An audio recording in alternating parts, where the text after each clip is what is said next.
بہت ساری چیزیں ایسی ہوتی ہیں جن کی زیادتی ٹھیک نہیں ہوتی، وہ زیادہ ہو جائیں تو نقصان کرتی ہیں، لیکن علم ایک ایسی چیز ہے کہ جس کے بارے میں رب کریم نے کہا کہ محبوب آپ دعا مانگیں کہ آپ کو زیادہ علم دیا جائے۔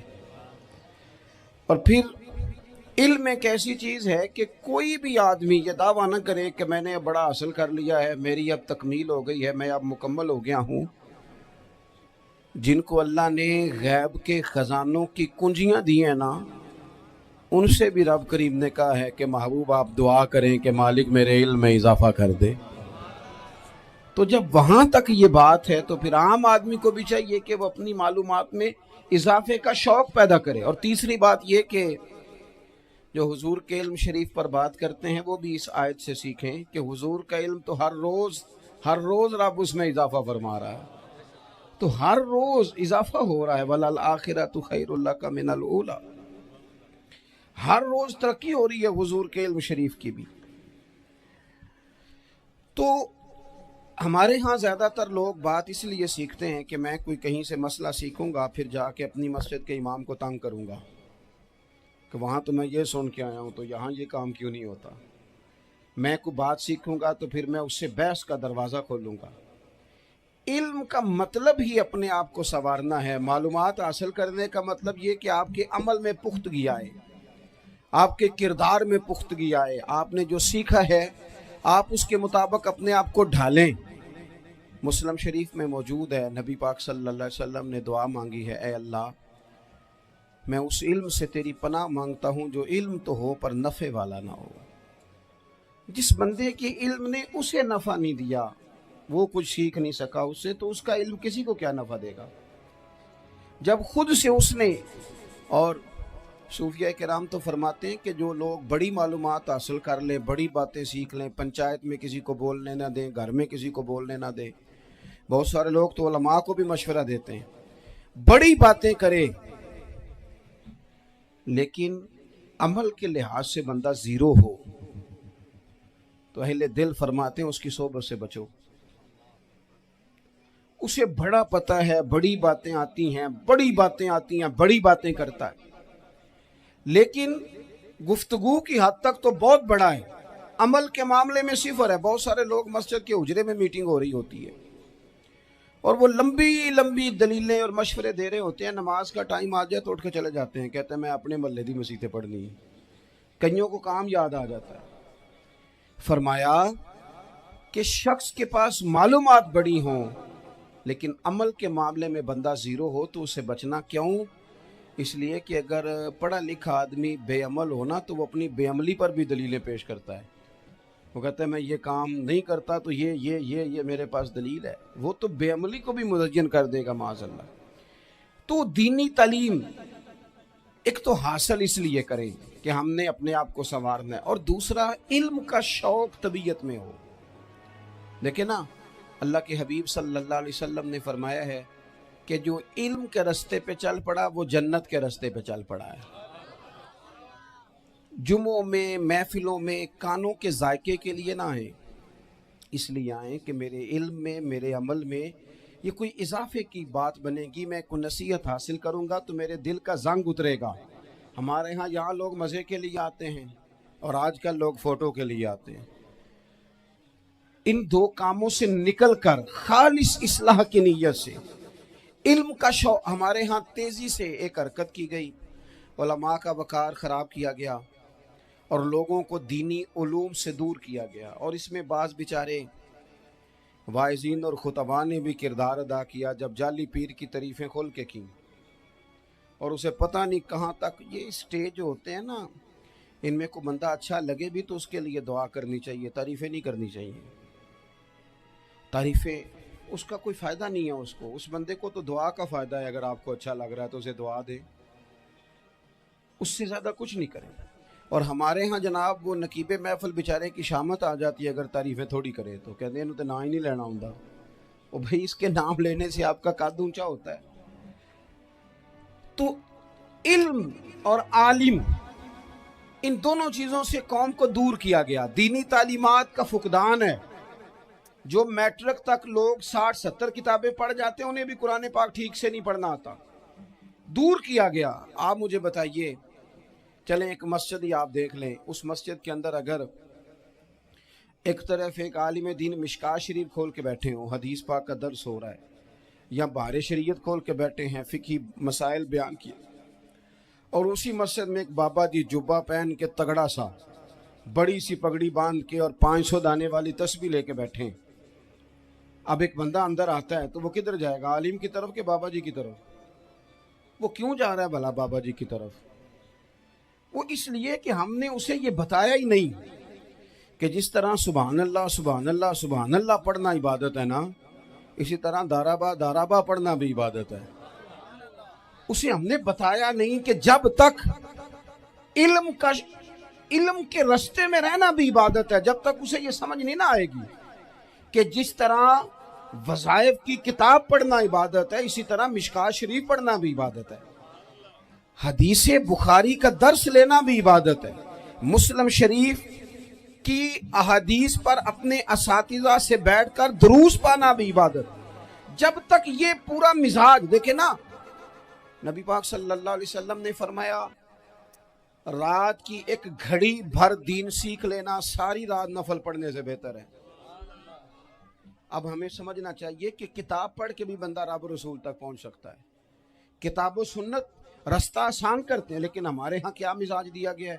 بابا جی کے پاس چلو، ضرور جائیں بابا جی اگر نیک ہیں تو منع کوئی نہیں کر رہا، لیکن جو سوچ ہمیں حضور نے دی ہے ہم نے اسی سوچ کے مطابق اپنے معاملات کو ترتیب دینا ہے نا. اب ایک بات میں نے آپ سے پوچھی اور آپ نے کہا قوم ساری بابا جی کی طرف جائے گی. حدیث پاک کس طرح ہے؟ اللہ کے محبوب مسجد شریف میں تشریف لائے، دونوں جانب لوگوں کے حلقے بنے ہوئے ہیں، لوگ بیٹھے ہوئے ہیں. ایک حلقے میں لوگ اللہ کی یاد کر رہے ہیں، ذکر ہو رہا ہے.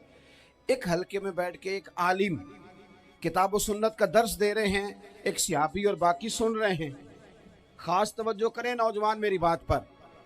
رسول کریم صلی اللہ علیہ وسلم دونوں کے بیچ کھڑے ہو گئے اور کریم نے فرمایا دونوں محفلیں خیر کی ہیں، دونوں ہی حلقے خیر کے ہیں. اور پھر حضور فرمانے لگے مجھے چونکہ رب نے استاد بنا کے بھیجا ہے، میں چونکہ معلم بن کے آیا ہوں، یتلو علیکم آیاتنا ویزکیکم، میں چونکہ کتاب و سنت کی تعلیم کے لیے آیا ہوں. یہ لفظ کہتے کہتے حضور اس جماعت میں بیٹھ گئے جو دین پڑھ اور پڑھا رہی تھی. حضور وہاں بیٹھے جہاں بات دین کی ہو رہی، جہاں لوگوں کو اللہ رسول کی بات بتائی جا رہی. تو جمعے میں وقت پہ آئیں، اپنی دینی معلومات مضبوط کریں اور اپنے لیے مضبوط کریں. میں آپ کو بڑے درد سے یہ بات عرض کرتا ہوں، اگر دن میں 100 لوگ مسئلہ پوچھتے ہیں نا شریعت کا، تو ان میں 95 لوگ وہ ہوتے ہیں جو طلاق کا مسئلہ پوچھتے ہیں. والد صاحب نے، بیٹی کے والد صاحب نے 2 مہینے پہلے آرڈر دیا ہوتا ہے فرنیچر کا. بیٹے کی شادی ہو تو مہینہ پہلے شیروانی والے کو بھی کہنا پڑتا ہے، گاڑیاں بک کرانی پڑتی ہیں، میرج ہال بک، یہ سارے لوازمات ہم کرتے ہیں. سارا کچھ کیا، گاڑی سے گھر بسنا ہے، میرج ہال سے بسنا ہے، فرنیچر سے بسنا ہے. ہم نے سارا کچھ ان کو بتایا، لیکن کاش 2 گھنٹے بچی کسی معلمہ کے پاس جاتی، بچہ کسی استاد کے پاس جاتا، نکاح طلاق کے مسئلے بھی سیکھتے. میں دعوے سے کہتا ہوں اگر ہمیں پتہ چل جائے کہ 3 طلاقیں اکٹھی نہیں دینی چاہیے، کیونکہ دے دیں تو ہو جاتی ہیں، اگر ہمیں سمجھ آ جائے کہ نہیں دینی چاہیے، یہ مسئلہ بیان ہو، اور یہ والے مسئلے ہم محفلوں میں بھی نہیں بیان کر سکتے، اس لیے کہ لوگ کہیں گے مسئلہ تو وہ بیان کریں جس پہ نعرے لگیں گے. آپ قوم کو یہ کیا بتا رہے ہیں؟ یہ تو چھوٹا عالم بتاتا ہے معاذ اللہ اس طرح کی باتیں، تو بڑی بڑی کو نقطے کی بات بتائیں. اور اس طرح ہمارے ہاں وہ 1 گھنٹہ پہلے نہیں کہتے تگڑے ہو جو میں جملہ دینے لگا، وہ پتہ نہیں جملہ آ رہا ہے کہ ایٹم بم آ رہا ہے، تیار ہو جاؤ، جو میرا جملہ ضائع نہ کرنا، ادھر بھاگ کے چلا گیا ادھر بھاگ کے آ جاؤ. اللہ جانے وہ جس طرح کبھی لگتا ہے نا پٹاری سے، اللہ جانے کیا نکلے گا. میں جملہ دینے لگا ہوں تو میں کہتا ہوں تو آرام سے بیٹھ کے بھی جملہ دے دے، تیرے جملے سے کیا نکلے گا. اور تو جملہ نہ دے، ہمیں کوئی آیت دے، تو جملہ چھوڑ ہمیں کوئی حدیث پاک سنا. یعنی ہر نقیب، ہر خطیب، ہر نعت خواہ اٹھ کے کہتا ہے سارا قرآن ہی حضور کی تعریف ہے. اور بھئی اگر سارا قرآن حضور کی تعریف ہے تو چند آیتیں پڑھ دے پھر تو بھی. تو نے پڑھی تو ایک بھی نہیں اور تو کہتا جا رہا ہے سارا قرآن ہی حضور کی تعریف ہے. یہ والی تعریف بھی تو سنانا قوم کو, جو یہ بچے ان کے استاد انہیں سکھا رہے ہیں اور یہ سیکھ رہے ہیں. اس طرف بھی تو سفر کریں. تو میرے عزیز, اگر لوگوں کو مسائل کا پتہ چلے تو سینکڑوں گھر بچ جائیں تباہ ہونے سے, بڑے بڑے گھر بچ جائیں. لیکن مسائل نہیں آتے. میرے پاس مسئلہ پوچھنے کے لیے کچھ لوگ آ گئے تو 4-5 سال کا بچہ بھی تھا جس کے والد نے غصے میں اپنی بیوی کو 3 طلاقیں دی تھی. تو چھوٹا سا بچہ, کپڑے بھی پھٹے پرانے, اور حالت بتا رہی تھی کہ غریبی ہے. تو جب میں نے مسئلہ بتایا کہ 3 طلاقیں ہو گئی ہیں تو واپس جانے لگے, تو بچہ مجھ سے کہتا ہے, دیہاتی آدمی, تو کہنے لگا مولوی صاحب میری اماں تے نانی کہنی اسن پوچھ کے آئی آپ کہ ہن اسی لہدا لہدا ہی رہنا ہے. تو اس بچے کی نونہال کی وہ کیفیت دیکھی تو میں رو پڑا. میں نے کہا یار یہ بچہ بیچارہ ماں باپ کے ہوتے ہوئے یہ یتیموں جیسی زندگی گزارے گا کیونکہ باپ نے طلاق دے دی. کس طرح مسائل نہیں بتائے لوگوں کو, تعلیم سے آگاہی نہیں کیا. اور اس میں بہت بڑا ظلم ہے ان لوگوں کا بھی جو جنازے پہ کھڑے ہو کے تو کہہ دیتے ہیں, میری طرح کے لوگ, اچھے علماء کی بات نہیں کرتا, وہ کہہ دیتے ہیں دیکھو جن لوگوں کو جنازہ نہیں آتا. بھئی آپ نے کس دن عشاء کے بعد کلاس لگائی تھی جنازہ سکھانے کی؟ یہ تو آپ نے کہہ دیا لوگوں کو قرآن جی ٹھیک نہیں آتا. تو یہاں تو بیچاری بیبیاں جن کو صحیح پڑھنا نہیں آتا وہ مشن بنا لیتی ہیں کہ میں نے اتنے 100 کو قرآن پاک پڑھانا ہے. بیوہ ہو گئی ہوں, طلاق یافتہ ہو گئی ہوں, ساری زندگی قرآن پڑھاؤں گی. ہم کیوں یہ مشن نہیں بناتے, کیوں اس طرف سفر نہیں کرتے؟ ایک تو دینی معلومات میں, دینی علوم میں اپنے آپ کو لگائیں اور ذوق پیدا کریں کہ جو چیزیں مجھے نہیں آتی میں نے وہ سیکھنی ہے, جو معاملات مجھے نہیں آتے میں نے ان کی طرف سفر کرنا ہے. ایک تو اپنا یہ مزاج بنائیں. اور جب آپ دینی علوم سیکھتے ہیں تو پتہ ہے کون سا منظر قائم ہوتا ہے؟ منظر وہ بنتا ہے کہ حضرت ابو ہریرہ بھی دین سیکھا کرتے تھے, حضرت عبداللہ ابن عمر بھی اصحاب صفہ میں رہا کرتے تھے, حضرت انس بن مالک بھی رہا کرتے تھے. اور ایسا منظر بنتا ہے کہ حضرت سیدہ خدیجہ الکبریٰ رضی اللہ تعالیٰ عنہ فرماتی ہیں, سیدہ فاطمہ حضور کی گود میں بیٹھی ہوتی تھی اور نبی پاک سے باتیں پوچھتی تھی اور حضور انہیں بتا رہے ہوتے تھے. سیدہ عائشہ حضور سے دین کی باتیں پوچھتی. چوتھا حصہ ہماری فقہ کے اصول حضرت فاطمہ کی, حضرت عائشہ صدیقہ کی مرویات پر مبنی ہیں. اگر ہماری بچیاں چھوڑ دیں ڈائجسٹ پڑھنا, چھوڑ دیں ادھر ادھر کی مووی دیکھنا اور وہ کتاب و سنت پر آ جائیں تو بہت سارے مسائل ایسے ہیں جو الجھنے سے پہلے ہی سلجھے ہوئے ہوں. دینی تعلیم کا مزاج اور ذوق. اور دوسری آیت کریمہ میں نے تلاوت کی, اللہ کریم نے قرآن مجید میں فرمایا, یا ایھا الذین آمنوا قوا انفسکم واہلیکم نارا, اے ایمان والو خود بھی دوزخ کی آگ سے بچو اور اپنے گھر والوں کو بھی بچاؤ. او والد, وہ ماں جو بچوں کو بھوک سے بچانے کے لیے محنت کرتی ہے, ان کو مایوسی سے بہت سارے ماں باپ ایسے ہوتے ہیں جن کے پاس کپڑے لینے کے پیسے نہیں ہوتے عید پہ. کیوں عزیز بھائی؟ جس طرح ہم اپنے بچوں کو دیکھیں, بہت سارے ماں باپ کے پاس گنجائش نہیں ہوتی, لیکن اس نیت سے کہ بچوں کے دل ٹوٹ جائیں گے, عید پہ کیسے گزارا کریں گے, مشکل سے بھی کپڑے خرید کے دیتے. اس طرح ہم اپنے بچوں کو بھوک سے, پیاس سے, مایوسی سے بچاتے ہیں. اس طرح ہمارے رب نے ہمارے ذمے لگایا ہے کہ تم اپنے بچوں کو کوشش کرو دوزخ کی آگ سے بچانے کی. حضرت عمر فاروق رضی اللہ تعالیٰ عنہ نے عرض کیا تھا, یا رسول اللہ صلی اللہ تعالیٰ علیہ وسلم, اس آیہ کریمہ کا معنی کیا ہے؟ تو محبوب کریم علیہ السلام نے فرمایا, عمر, جن چیزوں کا اللہ تمہیں حکم دیتا ہے تم اپنے گھر والوں کو ان چیزوں کا حکم دو. جن چیزوں سے رب رسول تمہیں منع کرتے ہیں اپنے گھر والوں کو ان سے روکو. اپنے گھر کے اندر نفاذ دین کرنے کی کوشش کرو. میرے بھائی, بہت زیادہ آزمائش ہے ہمارے گھروں میں, بے چینیاں ہیں, اضطراب ہے, بچوں میں سختی ہے, بہن بھائی ایک دوسرے کے ساتھ لڑتے ہیں, مزاجوں میں تلخی آ گئی. کیوں بھلا؟ اس لیے کہ ماں باپ کو جو بہترین کردار اور جو حسین طریقہ گھر میں اپنانا چاہیے تھا, بچے تقریر باہر سے سنتے ہیں لیکن وہ فالو اپنے ماں باپ کو کرتے ہیں. اگر ماں باپ میں حوصلہ ہو, صبر ہو, اطمینان ہو, خودداری ہو, تھوڑے پر گزارا کرنے کا مزاج ہو. دیکھیں نا, آج ڈپریشن ہے، ٹینشن ہے، پینکس اٹیکس ہیں، بڑی ساری چیزیں آ گئی ہیں. کیوں بلا؟ صبر نہیں، تحمل نہیں، بردباری نہیں. آزمائے. ایک دن ایک بچہ میرے پاس آ گیا مدرسے کا، اور آ کے وہ رونے لگا. میرے گھر والے کہنے لگے کھانا چھوڑ دیں، پہلے اس کی بات سن لے. میں نے کہا پتر کیا ہوا؟ کسی نے مارا ہے کسی استاد نے؟ کہنے لگے نہیں حضرت، گھر فون کیا تھا تو میری اماں اور ابا کی لڑائی ہو رہی ہے. بچہ کانپ رہا ہے، ٹانگیں کانپ رہی ہیں.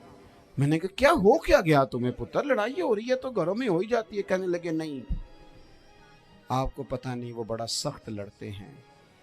میرے والد جب میری والدہ کو مارنے کے لیے آگے بڑھتے ہیں تو ہم سارے چار پنجوں کے نیچے چھپ جاتے ہیں. ہمیں خوف آتا ہے، وہ منظر خطرناک ہوتا ہے. یہ کون تکلیف دے رہا ہے اپنے بچوں کو؟ یہاں بیٹھے ہمارے ہاں میلوں دور رہتے تھے اس کے گھر والے، تو وہ تکلیف میں تھا، تو گھر میں کیا کیفیت ہوگی؟ اگر حوصلہ ہو، صبر ہو، قناعت ہو، اللہ کے دیے ہوئے تھوڑے رزق پر ہمیں راضی رہنا آتا ہو، ہمارے گھروں میں سکون آئے، اطمینان آئے. ہم جو زندگی بڑی خوشی خوشی گزار سکتے ہیں. ہمارے مزاجوں کا لالچ، ہماری طبیعتوں کی بے راہ روی، ہماری جھوٹی انا کا بت، ان ساری چیزوں کو ختم کر دیتا ہے. اپنی زندگی کے اندر اگر ہم وہ کردار اپنے بچوں کو دیں جس کردار میں موبائل بھی ہو، جس میں گاڑی بھی ہو، جس میں پیسے بھی لا کے ابا دراز میں رکھتا ہو، لیکن والد کا گھر میں مصلی بھی موجود ہو، اس کی کوئی تسبیح بھی ہو، وہ یہ بھی کہتا ہو کہ خدا نے اپنے فضل سے آج 5,000 دیا ہے تو اس میں 1,000 غریبوں کا بھی ہے. اس میں تھوڑا سا میں نے اللہ کی رضا کے لیے بھی رکھا ہے.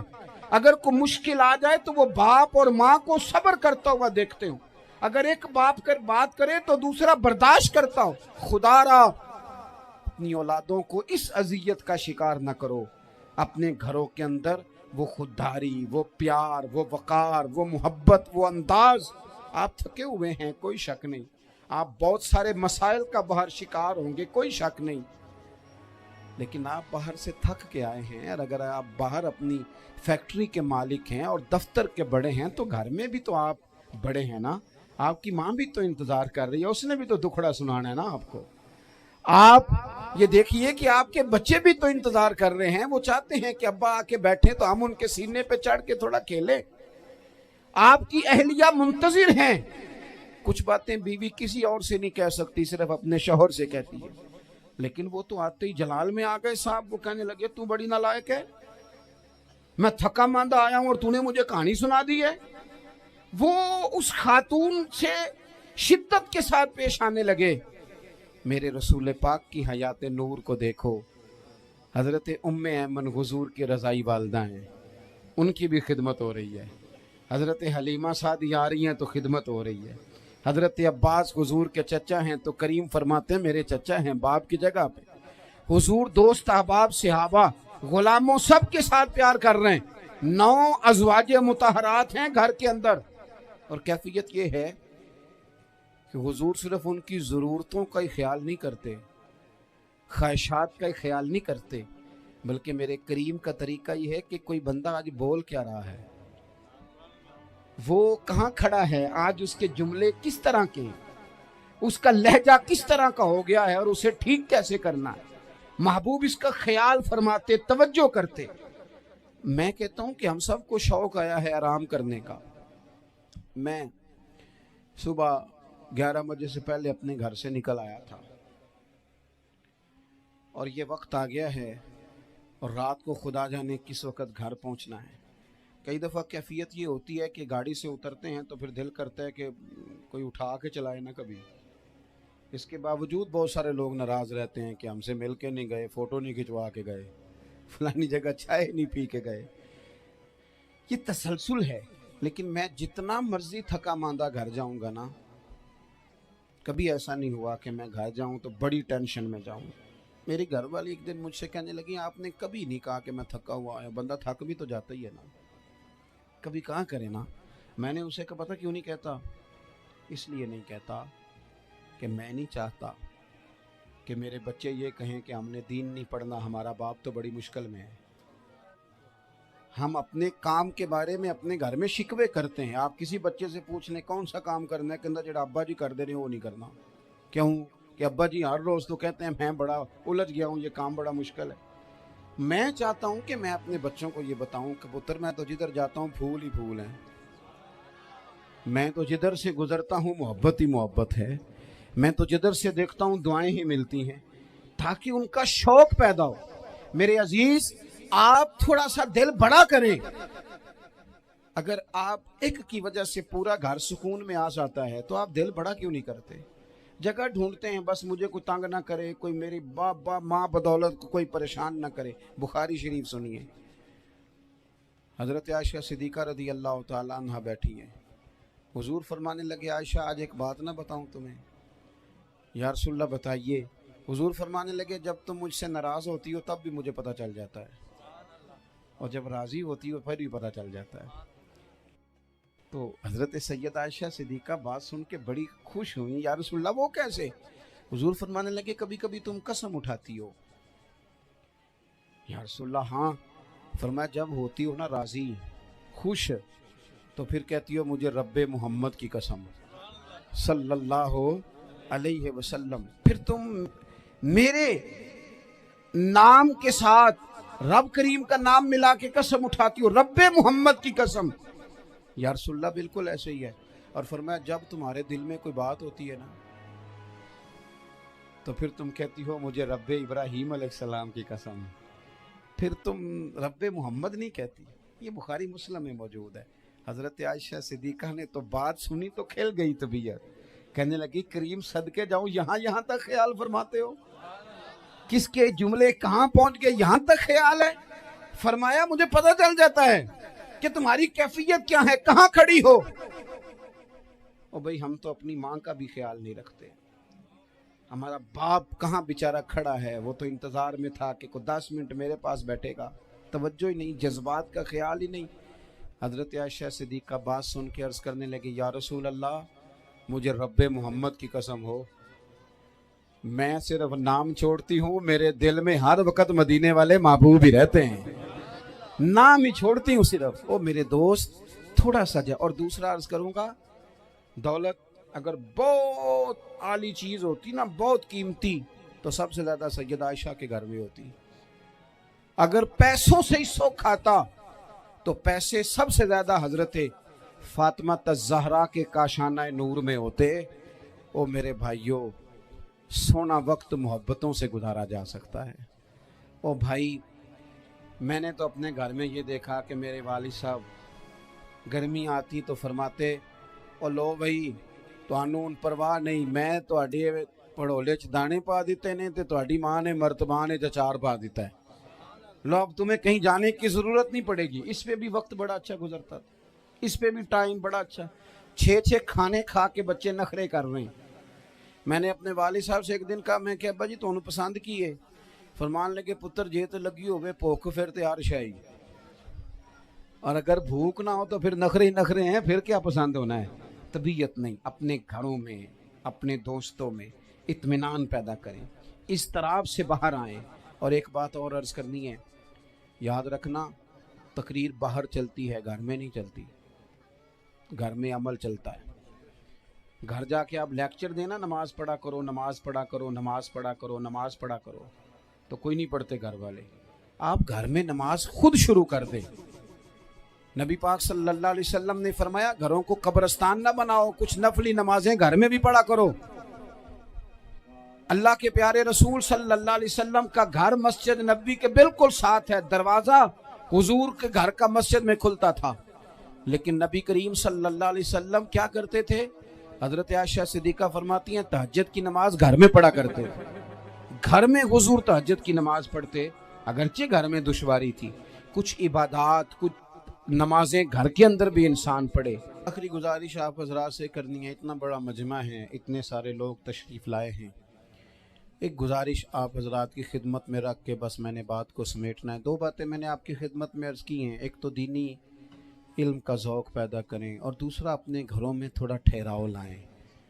تھوڑا سا اپنے, یہ بچوں کے دستار فضیلت کا اجتماع تھا اس لیے میں نے یہ بات عرض کی اپنے گھروں میں تھوڑا حوصلہ قناعت لائیں۔ حضرت عائشہ صدیقہ رضی اللہ تعالیٰ عنہ فرماتی ہیں ایسا نہیں تھا کہ ہمارے گھر کے اندر مال نہیں آتا تھا، اللہ کے فضل سے بڑا کچھ آتا تھا، لیکن فرماتی ہیں ہم احسار کر دیا کرتے تھے۔ حضور کا مزاج احسار کر دینے کا ہے۔ یاد رکھنا، شمع سے اگر کئی شمع جل جائیں تو اس کی روشنی میں کبھی کمی نہیں آتی، ہزاروں دیے بھی جل جائیں تو یہ دیے ماند نہیں پڑتے۔ مہنگائی بڑی زور کی ہو گئی، غریب آدمی کی آزمائش بڑھ گئی۔ ہمیشہ مہنگائی سے غریب لوگ متاثر ہوتے ہیں۔ امیروں کی تو چیزیں مہنگی ہو جاتی ہیں، وہ تو سنگل انہوں نے جمع کی ہوتی ہیں، مہنگی ہوتی ہیں تو ڈبل میں بیچتے ہیں۔ غریب پستا ہے، لیکن دکھ کی بات یہ ہے کہ ہم ایک دوسرے کا ساتھ نہیں دیتے، مقروض ذہنی اذیت کا شکار ہے۔ 3 دن ہے نا عید کے، تو ایک جوڑے سے بھی گزارے جا سکتے ہیں، ایک سے بھی۔ اکثر لوگ تو ویسے ہی عید کی نماز پڑھ کے سو جاتے ہیں، اور جو بیدار بھی ہیں وہ بھی کپڑے بدل کر کے جانور کے ذبح میں مشغول ہیں۔ ہم نے اس عید پہ کوشش کرنی ہے کہ ہماری گلی میں، ہمارے محلے میں، ہمارے دائیں بائیں تھوڑا سفر کریں، بچوں کو دیکھیں، سرکاری سکول سے نکلتے بچوں کو دیکھیں، مساجد مدارس سے نکلتے بچوں کو دیکھیں۔ ہم نہ ایک ایک دو دو کا ساتھ دیں۔ یہ جتنی سیاسی جماعتیں کام کر رہی ہیں، جن کی حکومت تھی، جن کی ہے، پتہ نہیں کل کس کی آئے گی، میں تو ذاتی طور پر ان سے پورا مایوس ہوں۔ مجھے تو نہیں لگتا کہ جتنے لوگ آج تک حکومت کر چکے ہیں، بار بار آتے ہیں یا پچھلی حکومت گئی ہے، ان کے پاس کوئی پلان ہی نہیں ہے۔ یہ تو بیچارے ایک دوسرے کی ٹانگیں کھینچنے کے علاوہ نہ کچھ کر سکے ہیں، نہ امید ہے کچھ کریں گے۔ لیکن غریب کی تکلیف بڑھ گئی ہے۔ میرے پاس 20 لوگ آتے ہیں، آتے تو وہ دعا کا کہنے ہیں، آتے تو صرف یہ بتانے ہیں کہ اس مشکل میں ہوں دعا کرنا، لیکن دوستو لوگوں کی باتیں سن کے بڑی تکلیف ہوتی ہے۔ ہم کیا کسی کی مدد کر سکتے ہیں؟ ہمارے لیے تو مدارس چلانے مشکل ہیں، لیکن لوگ اذیت کا شکار ہیں، ذہنی کرب کے نیچے لوگ آ گئے، اتنی بڑی اذیتیں کھڑی کر دی گئی ہیں۔ تھوڑا تھوڑا دیکھو، 2 کا کھانا 3 بھی تو کھا ہی سکتے ہیں نا، 3 کا کھانا 4 بھی تو کھا ہی سکتے ہیں نا۔ میرے محبوب نے ہمیں یہ نہیں کہا تھا زیادہ گوشت پکانا، بلکہ رسول پاک نے تو رنگ ہی بڑا سادہ دیا ہے۔ کریم نے فرمایا عائشہ شوربہ ذرا زیادہ کر لو، پڑوسیوں کو بھی سالن دے دیں گے، تھوڑا شوربہ زیادہ کر لو، اسی کو بڑھا لو، تھوڑا شوربہ بڑھا لیں، تھوڑا تھوڑا ایک دوسرے کی مدد کریں، دست شفقت رکھیں۔ گلیوں میں سنسان لوگ، اب تو لوگ ایک دوسرے سے دکھ بھی نہیں کہتے، وہ کہتے ہیں دینا کسی نے ہے کچھ نہیں، اور تماشا الگ سے بن جائے گا۔ دوستو ہم نے خود ایک دوسرے کا ہاتھ بٹانا ہے۔ جو لوگ صاحب ثروت ہیں، دیکھو ایک ہی باپ کی اولاد ہوتی ہے، ایک کو اللہ بڑا نواز دیتا ہے، 2-3 کمزور رہ جاتے ہیں، اس کو چاہیے وہ دوسروں پہ دست شفقت رکھے۔ ایک گلی میں سارے لوگ ایک ہی قبیلے کے، ایک ہی علاقے کے، ایک آگے نکل گیا ہے، اسے چاہیے وہ دوسروں کا خیال کرے۔ عزیز بھائیوں، ہم نے اس کمر توڑ مہنگائی کے دور میں نے جمعے میں امیر لوگوں سے کہا تھا کہ قربانیاں کرنی تو ہے ہی، تو تم تو سارا سال گوشت کھاتے ہو۔ کیا آپ کو بتاؤں کہ ہم اس وطن میں رہتے ہیں جہاں فریج اور فریزر بڑی اس سے پہلے زیادہ بکتے ہیں۔ فریج نہیں لے آؤ، بڑی لے آؤ، چونکہ گوشت سیو کرنا ہے، سارا سال بھی تو ملتا ہے نا امیروں۔ میں نے تو کہا تھا اس گاؤں میں لے جاؤ جہاں قربانی کوئی نہیں کر رہا، ذبح ہی وہاں جا کے کر لو، تھوڑی سی گنجائش بنائیں اپنے دلوں میں۔ یہ ضروری نہیں کہ سامنے والا آپ کا شکریہ بھی ادا کرے۔